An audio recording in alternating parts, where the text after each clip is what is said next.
Problematika yang sering dihadapi mahasiswa ialah harus memilih nih antara akademik atau organisasi. Tenang, nggak usah risau. Yang perlu kamu lakukan hanyalah menentukan sebuah hal yang dalam diri kamu serta apa yang kamu butuhkan ke depannya.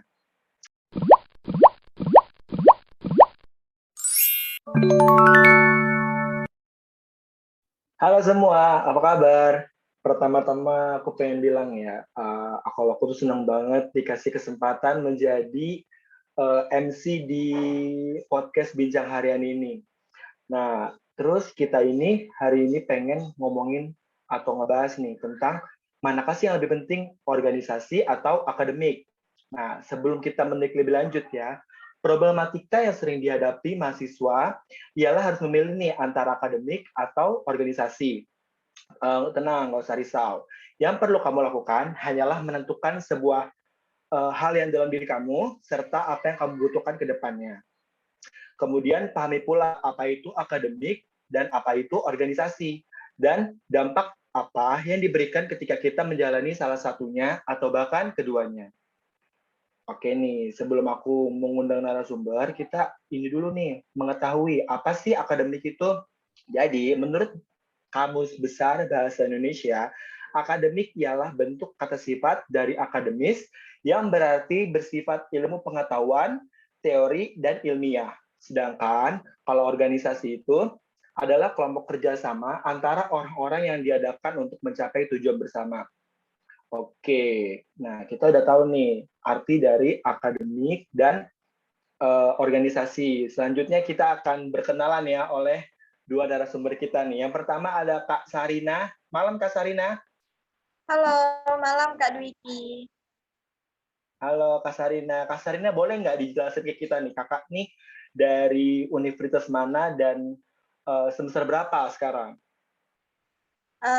Perkenalkan, nama saya Sarina, asalnya dari Universitas Tanjung Pura.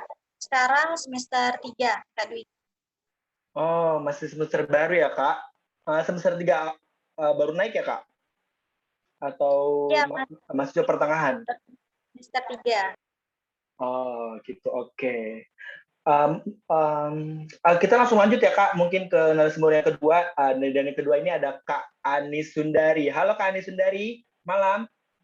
Halo Kak Diki, selamat malam juga. Iya, kayaknya semangat nih malam ini ya Kak. Semangat terus dong, apalagi kita akan bincang santai, membahas tentang para mahasiswa gitu ya Mas? Iya, oke. Kak Anis boleh nggak dikasih tahu juga nih ke kita, Kakak nih dari universitas mana, terus juga lagi semester berapa? Wah, aku salah satu mahasiswa nih di kampus di Tangerang, dan aku sekarang lagi menempuh di semester 3, Kak. Oh, jadi sama ya Kak, sama Kak Sarina. Sama-sama semester 3. Masih belum ngerasain offline ya? Masih belum. Kenapa? Masih belum ngerasain offline ya, Mas? Iya, belum. Kalau aku sih udah sih kemarin sih, dan menurut aku lebih enak offline nggak sih dibandingkan online? Kalau menurut kalian gimana? Aku belum bisa menimbangkan antara keduanya, kan belum ngerasain offline ya. Oh iya, gimana sih, pertanyaan aku nggak jelas banget nih. Oke, kita langsung aja kali ya masuk ke topiknya mungkin. Kan tadi udah berkenalan nih sama dua narasumber kita. Nah, ternyata kita dapat nih problem-problem atau struggle-struggle yang dipertanyakan oleh mahasiswa-mahasiswa kita yang akan ditujukan kepada dua narasumber kita. Nah, sebelumnya untuk Kak Sarina. Nah, Kak Sarina ini lebih pro ke akademik atau ke organisasi ya, Kak? Kalau aku lebih pro ke akademik, Kak Dwiki. Oh, lebih pro ke akademik ya, Kak. Kalau Kak Anis sendiri? Kalau aku sih nggak bisa keduanya ya. Menurutku antara keduanya itu penting dalam kehidupan mahasiswa, Kak. Oke, jadi kalau menurut Kak Anis, keduanya itu lebih penting ya, Kak? Keduanya sama-sama penting, sorry. Nah, kita langsung masuk ke pertanyaan aja kali ya, Kak. Cinta. Nah, untuk Kak Anis dulu nih. Tadi kan Kak Anis bilang kalau misalnya akademik dan organisasi adalah sama-sama penting ya, keduanya sama-sama penting. Nah, menurut Kakak sepenting apa sih akademik dan organisasi itu? Menurut aku sendiri, akademik itu suatu hal yang perlu ditempuh juga dibarengi organisasi karena keduanya akan balance untuk kehidupan mahasiswa di masa depan gitu Kak. Antara akademik juga perlu ditempuh dalam hal pengetahuan, pendidikan dan sebagainya, juga organisasi dan belajar di pengalaman luar gitu, bagaimana mereka turun ke lapangan, bagaimana mereka bisa nyatu dengan masyarakat, begitu Kak. Oh gitu ya Kak. Nah, berarti kan ada beberapa orang nih yang lebih memfokuskan ke akademik dibandingkan organisasi. Nah, contohnya ini adalah Kak Sarina. Nah, menurut Kakak, kenapa sih Kak kalau Kakak itu lebih mentingin akademik dibandingkan organisasi? Boleh dijelasin nggak Kak? Oke, makasih Dwiki. Sebelumnya karena aku kuliah sambil kerja, jadi separuh waktu itu buat kerja, separuh waktunya buat kuliah. Makanya sebenarnya nggak bisa ikut organisasi. Tapi kebanyakan nih temen aku yang ikut organisasi malah lebih fokus ke organisasinya dibanding sama akademiknya. Padahal kan tujuan awal kita kuliah itu kan pasti tugasnya mahasiswa itu kan menuntut ilmu. Kalau misalnya mereka lebih mentingin organisasi, nah di situ yang jadi hal pertimbangan kalau organisasi itu sebenarnya kurang terlalu penting, tapi lebih penting akademik. Itu sih Kak Dwi. Tapi kalau aku nanya nih Kak, untuk teman-teman Kakak itu yang ikut organisasi, apakah mengalami kendala Kak di akademiknya, seperti IPK-nya itu rendah atau nggak tinggi-tinggi amat? Gimana tuh Kak? Ya, kendalanya itu mereka nggak ngerjain tugas, lebih fokusnya ke organisasi. Mungkin mereka jadi salah gunain waktu antara kuliah sama organisasi. Makanya IPK-nya itu turun Kak Diki. Oke Kak. Terus kita balik lagi mungkin ke Kak Anis, ke Kak Anis ya Kak. Kak, menurut Kakak nih, tadi kan ada juga nih Kak kasarnya kalau misalnya orang yang lebih berfokus ke organisasi, mungkin kemungkinan IPK-nya pasti bakal rendah. Tapi Kak, apakah IPK rendah itu bakal berpengaruh besar nggak sih sama kehidupan nanti? Atau mungkin Kakak punya sanggahan nih kalau dengan kita berikut organisasi, mungkin di ke depan nanti ada pekerjaan-pekerjaan yang lebih melihat organisasi kita dibanding nilai IPK kita sendiri. Bagaimana itu, Kak? Begini ya, sebelumnya emang IPK itu penting bagi dunia kampus. Tapi kalau menurutku IPK turun karena organisasi itu sangat besar karena jalan yang kita tempuh, jalan yang mahasiswa tempuh itu banyak cabangnya. Misalnya dia emang lebih turun IPK-nya gara-gara organisasi, berarti dia lebih over ke organisasinya. Jadi nggak bisa balance antara keduanya. Istilahnya nggak bisa manage waktu antara organisasi dan kuliah.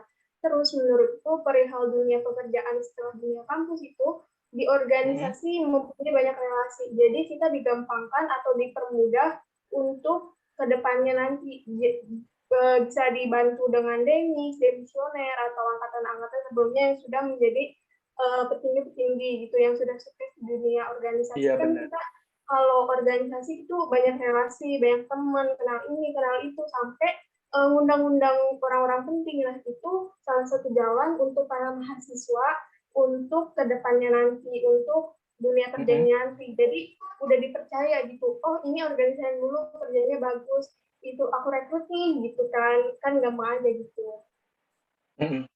Terus Kak, kira-kira nih, apakah dengan kita ikut organisasi, iya nggak sih Kak kalau kita tuh sama aja kayak mengasah soft skill?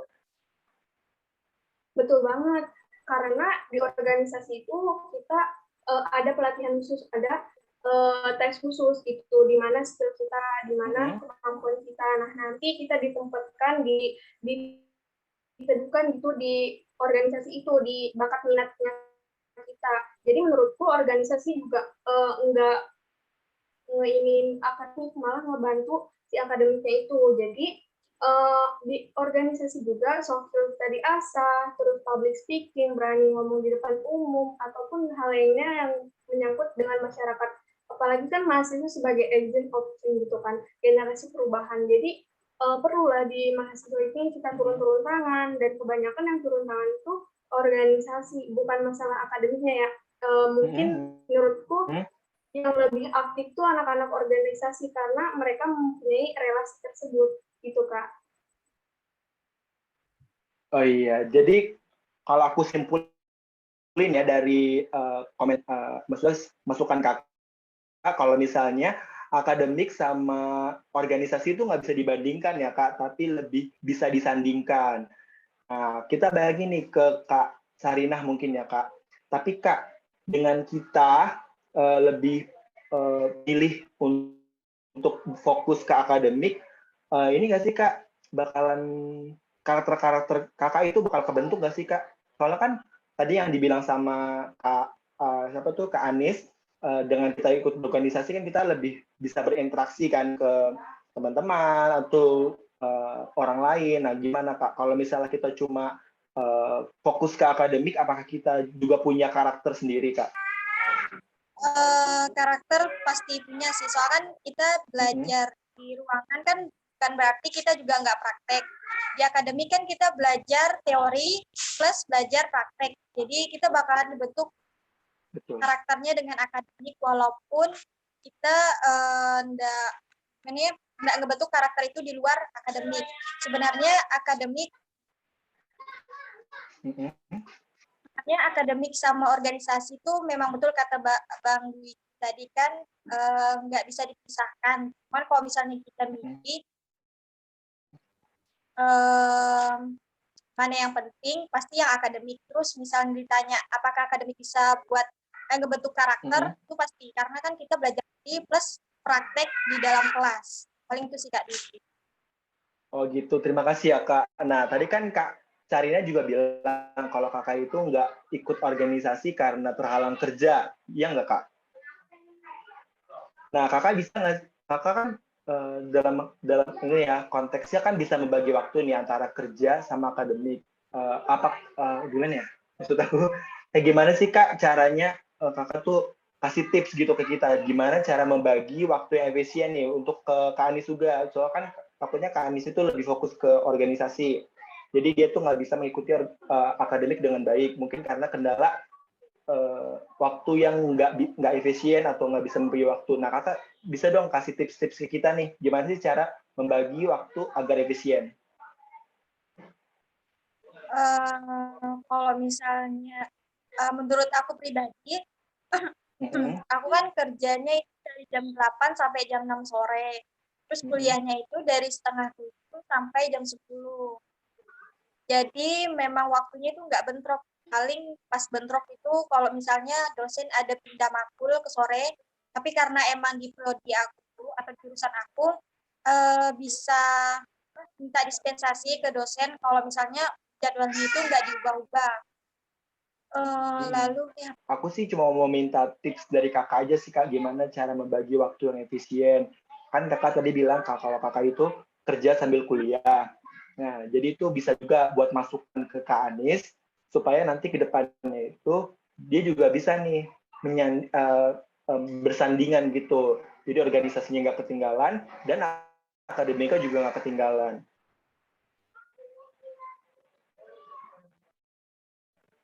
Paling tips dari aku tuh gunakan waktu sebijak mungkin. Misalnya waktunya kuliah ya kuliah, waktunya kerja ya kerja. Jadi kalau waktunya kerja nggak usah mikirin kuliah, pas waktu kuliah nggak usah mikirin ya. Itu sih tips dari aku.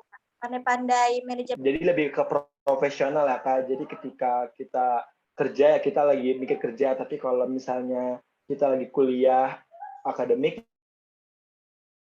ya kita harus fokus di akademik tersebut ya Kak. Jadi nggak ada alasan walaupun bentrok ya sebisa mungkin mengikuti juga gitu ya Kak. Waktu. Ya benar Kak. Oke. Mungkin kita lanjut ya Kak ke Kak Anis. Kak, aku mau nanya nih.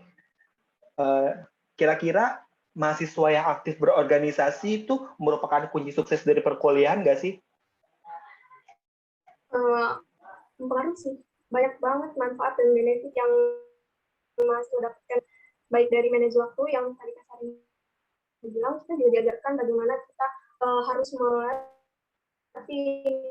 memprioritaskan apa yang harusnya kita prioritaskan, terus relasi kita juga dapat, terus kita punya pegangan dan acuan, dan kita juga sering banget belajar turun tangan kepada seluruh masyarakat gitu. Kayak intinya kita lebih prefer gitu, nggak hanya di dunia kampus atau akademik, kita juga bisa mempraktekkan langsung ke lapangannya tersebut, dan itu menurutku sangat mempengaruhi. Oke, jadi sangat berpengaruh sekali ya Kak. Nah, tapi ngomong-ngomong, aku tuh belum tahu loh Kak, Kakak itu ikut organisasi apa sih? Kebetulan lumayan ini ya, aku di PR di kampus, terus humas di himpunan mahasiswa, terus aku jadi kreatif di pemilihan duta anti narkoba Kota Tangerang 2021. Oh my god, jadi itu organisasi yang lebih ke terjun ke lapangan langsung ya Kak? Iya. Dari humas juga PR ya nggak? Ceritain dong Kak, struggle apa sih ketika Kakak ketemu sama orang baru? Kalau struggle-nya itu banyak banget ya, apalagi pas aku jadi PR dan kreatif di kota gitu kan. Aku harus gimana caranya agar surat tersampaikan kepada atasan, terus gimana harus ketemu wali kota agar tersalurkan acara kita, terus gimana caranya kita berbaur dengan orang luar yang sifatnya belum tentu sama kita, kayak kita harus beradaptasi, itu harus melatih skill kita, harus melatih mental kita khususnya, apalagi di situ kita kayak kadang merasa capek organisasi gitu, kampus juga banyak tugas, terus gimana ini udah tanggung jawab dan konsisten yang harus kita pilih gitu, tanggung jawab yang harus kita kerjakan, kita harus semuanya selesai, maka dari itu kalau ada deadline gitu, deadline antara kampus ya hari itu juga harus diselesaikan, jangan sampai nunda-nunda. Itu yang mempengaruhi banget, kayak ntar aja nantinya jadi numpuk gitu. Sebenarnya tuh kayak banyak banget, tapi suatu tantangan yang harus dicapai, dan ketika kita mencapai itu sebuah kesenangan yang luar biasa gitu. Jadi kita ngerasa kayak selangkah lebih maju dari mahasiswa lain gitu, yang stuck di situ aja. Kan kita juga nggak mungkin diem dan terus berkembang, kita juga harus berjalan, mumpung masih muda gitu, mumpung masih ada waktu, kenapa nggak dilakukan sedikit mungkin. Oke, thank you Kak atas pengalamannya ya Kak. Seru banget. Tapi Kakak selama ini ada kendala nggak sih Kak manajemen waktu antara organisasi ke akademik? Kalau kendala pasti ada, karena aku juga nggak bisa membelah diri kayak aku gitu kan, aku harus manage antara ini gitu. Kadang suka pusing sendiri, sampai mumet, sampai nggak bisa mikir gitu, harus benar-benar istirahat di hari pertama, sampai ngeluangin waktu main, ngeluangin waktu ketemu sama teman-teman gitu, nggak kayak orang lain gitu, kayak harus konsisten aja sih sebenarnya. Iya, semoga Kakak bisa konsisten ya untuk kedepannya. Ya nggak Kak? Iya, soalnya kan kalau ada organisasi kan banyak juga ya Kak. Misalnya teman-teman kita yang nggak sama jadwalnya sama kita, jadi itu yang bikin bentrok. Ya nggak Kak? Ya nggak sih Kak? Iya betul banget, apalagi kalau main gitu kan, kalau ketemu teman rapat mulu gitu, Zoom mulu, ya gimana ini kerjaan gue gitu, kayak wow iya ntar dulu lagi ada tugas gitu, kayak sampai bosen sendiri teman gitu kan. Oke, makasih ya Kak atas pengalamannya. Terus kita balik lagi mungkin ke pertanyaan terakhir untuk Kak Sarinah nih. Kak Sarinah, nah Kakak kan, mohon maaf ya, Kakak kan nggak ikut organisasi. Menurut Kakak dengan akademik atau dalam arti lain dengan nilai tinggi aja, itu sudah cukup nggak sih untuk kita bersaing di dunia pekerjaan nanti? Kalau cuman akademik sih kurang, pasti perlu skill yang lain. Karena kalau cuman akademik sih bakalan gimana ya? Kalau misalnya skill, misalnya IPK-nya tinggi, tapi dia nggak bisa beradaptasi sama lingkungan kerja baru, itu bakalan susah juga. Jadi akademik diimbangi sama hal-hal yang di luar akademik. Tapi kan nggak mesti organisasi, mungkin bisa ikut praktek. kerja yang part-time, dia bisa. Yang penting dia punya skill buat adaptasi. Oh gitu. Oke Kak, terima kasih ya Kak. Oke. Jadi berdasarkan paparan dari dua narasumber ya, yang telah dijabarkan tadi, keduanya tuh mempunyai pengaruh yang sangat besar ya untuk dunia pekerjaan, terus juga untuk masa depan, untuk pembentukan karakter, akademik dan organisasi juga harus berbanding lurus ya nggak Kak? Jadi nggak bisa dibandingkan ya seperti apa yang aku bilang tadi. Terus jadi kalau masukan dari aku nih, jadi selama masih bisa menjalankan keduanya, kenapa tidak? Tapi kalau misalnya kalian tidak bisa manajemen waktu, ya mungkin pilih salah satu, ya nggak Kak? Ya, betul. Oke, jadi ada saat di mana kita harus fokus ke organisasi, dan kapan juga kita harus fokus ke akademik. Semua itu tergantung kepada kita, bagaimana kita menjalankannya. Terus juga terakhir, nggak ada kerugian juga kan? Kita ikut organisasi aja, terus juga kita ikut akademik aja, itu nggak ada kerugiannya kan, karena pasti bakal ada celah-celah kesempatan untuk dunia kerja nanti. Karena pada dasarnya sesuatu yang kita kerjakan itu tidak akan sia-sia. Oke, terima kasih ya Kak Anis Sundari dan Kak Sarina atas paparannya, terus juga maaf mengganggu malamnya. Terus terima kasih banyak nih udah bisa menyanggupi menjadi narasumber malam ini. Nah, oke. Mungkin itu aja dari aku. Mungkin kita akan bertemu lagi di next podcast minggu depan. Bye-bye. Baik, makasih banyak Kak Dwi juga sudah memoderatori kami dan menjadi jembatan untuk para mahasiswa lain. Semoga apa yang kita paparkan, apa yang aku sama Kak Sari sampaikan bisa dicerna dan menjadi pertimbangan para mahasiswa lain ya Kak. Oke, terima kasih Kak. Sampai jumpa Kak.